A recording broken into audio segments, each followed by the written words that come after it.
गुरु ब्रह्मा गुरु विष्णु गुरुर्देव महेश्वर गुरु साक्षात परब्रह्मैः तस्मै वासुदेवाय कृष्णाय गोविंदाय मम सद्गुरुदेवाय नमः। वक्रतुंड महाकाय सूर्यकोटि समप्रभ निर्विघ्नं कुरु मे देव सर्वकार्येषु सर्वदा। ओम गणपतये नमः। मित्रों, आजकल गणेश उत्सव चल रहे हैं। अपनी बात शुरू करने से पहले हम इस बात का विचार करेंगे कि मनुष्य इस ब्रह्मांड की सृष्टि की सर्वश्रेष्ठ रचना है। वो क्यों रचना है कि मनुष्य के पास असीमित विचार हैं। मनुष्य जो कुछ भी करता है अपने मन से, अपने स्वभाव से, मस्तिष्क में बनने वाले विचारों के अनुसार करता है, किंतु इन विचारों का, मनुष्य के विचारों का कोई आकार नहीं है। गणपति महोत्सव इस विचार तत्व को समझने का सबसे सुंदर महोत्सव है। कैसे? हिंदू या सनातन या केवल धर्म, हम कुछ भी शब्द प्रयोग करें, इसमें सबसे पहले हम गणपति की आराधना करते हैं। और महाराष्ट्र के लोगों के लिए तो सब कुछ गणपति हैं, सब कुछ गजानन हैं। ये क्यों हैं? वो इसलिए हैं कि मनुष्य का विचार सर्वस्व है। अपने धर्म में दो प्रकार के विचार हैं। एक वो जो केवल आस्था, मान्यता और विश्वासों पर टिके हैं। आस्था, मान्यता और विश्वास गणपति के अंदर भी उतने ही असीमित हैं जितने भारत भूमि के ऊपर पूजित सब भगवानों के अंदर हैं। महाराष्ट्र के समाज की आस्थाएं, विश्वास और श्रद्धा गणपति बप्पा मोरया को समर्पित है। और अब तो महाराष्ट्र की तर्ज पर मुंबई को देखा देखी दिल्ली और राष्ट्र के दूसरे शहरों में गणपति बप्पा मोरया, गणपति बप्पा मोरया, ये चर्चा सुनने को मिलती है। मित्रों, धर्म के दो स्वरूप हैं। एक जो आंखों से दिखाई देता है और दूसरा जो आंखों से दिखाई नहीं देता। विचार तत्व को जो आंखों से दिखाई नहीं देता, जो जिससे हमारी श्रद्धा, आस्था और भक्ति और विश्वास पनपते हैं, इसका दूसरा पक्ष है कि इसके पीछे का विज्ञान। गणपति बप्पा मोरया का विज्ञान वो ये है कि वास्तव में मनुष्य का मस्तिष्क उसका सर्वस्व है और गणपति बुद्धि के देवता हैं। गणपति बप्पा मोरया के रूप में हम अपनी बुद्धि की पूजा करते हैं। मनुष्य अपने मस्तिष्क को सामने रख करके ना उस पर जल चढ़ा सकता है, ना फूल चढ़ा सकता है, ना उसके ऊपर लड्डू चढ़ा सकता है, ना उसके ऊपर कुछ चढ़ा सकता है। मस्तिष्क, मनुष्य का मस्तिष्क के अंदर असीमित विचार बनते हैं। वक्रतुंड महाकाय सूर्यकोटि समप्रभ है, जिसकी इतना विशाल शरीर है, सूर्यकोटि समप्रभ है, जिसका प्रकाश हजारों सूर्यों के समान है, वो गणपति बप्पा मोरया। विचार को देखेंगे हम तो विचार भी उतना ही विस्तृत है जिस प्रकार से सूर्य के प्रकाश की किरणें। उस विचार को संयमित करने का काम, उसको परिष्कृत करने का काम वो गणपति की आराधना से हम सीखते हैं। मतलब मनुष्य के विचार को दिशा देने का काम, मनुष्य की बुद्धि को, उसकी बौद्धिक क्षमता को, उसकी इंटेलेक्चुअल प्रॉपर्टी को बढ़ाने का काम गणपति की पूजा है।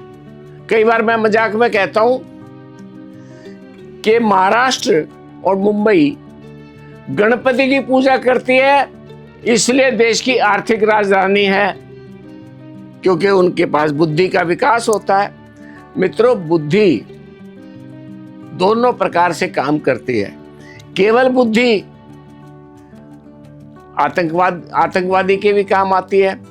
केवल बुद्धि गैंगस्टर के भी काम आती है, राहुल धर्म जैसे गैंगस्टर को भी काम आती है। बुद्धि अपराध बढ़ाने के भी काम आती है। उस बुद्धि को धर्म संगत बनाना, समाज संगत बनाना, दूसरों के साथ प्रेम और श्रद्धा का विश्वास करना, उस बुद्धि को समाज शास्त्र के अनुसार, समाज विज्ञान के अनुसार उपयोग करना, समाज में भाईचारा बनाना, समाज में सामंजस्य स्थापित करना, समाज में समन्वयता स्थापित करना। और इस प्रकार की जो हमारी विकसित बुद्धि है वो सृष्टि के अनुसार सामंजस्य बिठा करके और हम एक दूसरे की भावनाओं का आदर करते हुए, उनके विश्वासों का आदर करते हुए पूरे शांति, प्रेम और भाईचारे के साथ गणपति उत्सव मनाते हैं, तब जाकर के हमारे यहाँ सुख, समृद्धि, वृद्धि, रिद्धि, सिद्धि, लक्ष्मी, धन लक्ष्मी सब कुछ आता है और भगवान गणपति की कृपा होती है। तो गणपति महोत्सव की मैं सामान्य शुभकामनाएं भी दे सकता था, लेकिन मेरे मन में ये बात आई कि भाई जो अपने उत्सव हैं, जो हम मनाते हैं, जिनके पीछे के हमें आचार, विचार, संचार और उसके पीछे का छिपा बैठा विज्ञान, उनका स्मरण नहीं है, उनका भी स्मरण कराते चलें। विचार का एक बहुत प्रचलित जो बिंदु है वो हमारा मनुष्य का मन, और मनुष्य का मन चंचल है, 24 घंटे डोलता रहता है। मनुष्य का मन में आए रहा, मन में आकर रहा, मन में आकर रहा, सारी बातें अगर वो मन के हिसाब से करेगा तो कहीं ना कहीं अपराधों में फंस जाएगा।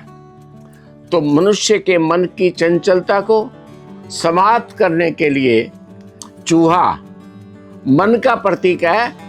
मन के ऊपर, चूहे के ऊपर बुद्धि को बिठा दिया। भारी भरकम गणेश जी, चूहा तो बेचारा वैसे ही कचूमर निकल जाएगा, लेकिन ये प्रतीक है हमारे मन का, जो चंचल है चूहे के समान, जो इधर उधर जनस दौड़ता रहता है, उसके ऊपर बुद्धि को बिठा दिया, गणेश जी को बिठा दिया।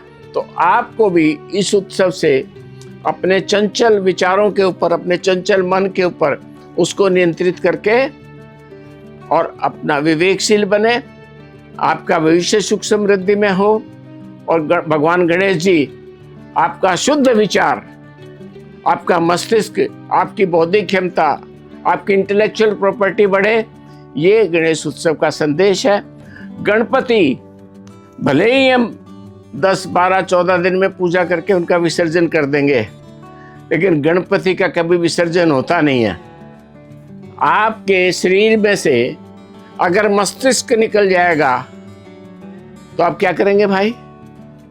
छोटे छोटे उत्सवों पे ब्राह्मण जब कोई अनुष्ठान करता है तो उसमें सुपारी के गणेश लक्ष्मी बनाता है और सभी देवताओं को जितना आह्वान करता है उनका विसर्जन कर देता है। फिर कहते हैं गणेश लक्ष्मी जी हमारे घर में विराजमान रहे। तो गणेश, लक्ष्मी, गणपति, इनका कभी विसर्जन नहीं होता। फिर भी हम उत्सव मना करके उनकी जो प्रतिमा स्थापित करते हैं, उस प्रतिमा को इसलिए विसर्जित करते हैं कि अगले वर्ष फिर आपका स्मरण करेंगे। लेकिन तब तक वो जो हमारी साधना है, इस भादों के महीने में गणपति की, पूरा महीना शुक्ल पक्ष गणपति की पूजा का है। इनके अंदर हम जो गणपति की आराधना करेंगे, साधना करेंगे, वो बाकी के पूरे वर्ष हमारे को समृद्धि और शक्ति देते रहेंगे, हमारे विचारों में संचरित होते रहेंगे।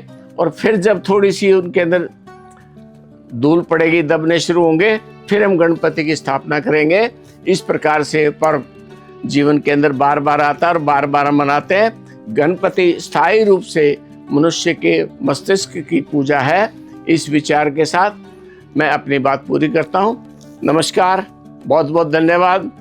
आप सबको गणेश उत्सव और गणपति उत्सव की बहुत बहुत शुभकामनाएं। धन्यवाद। जय श्री कृष्ण।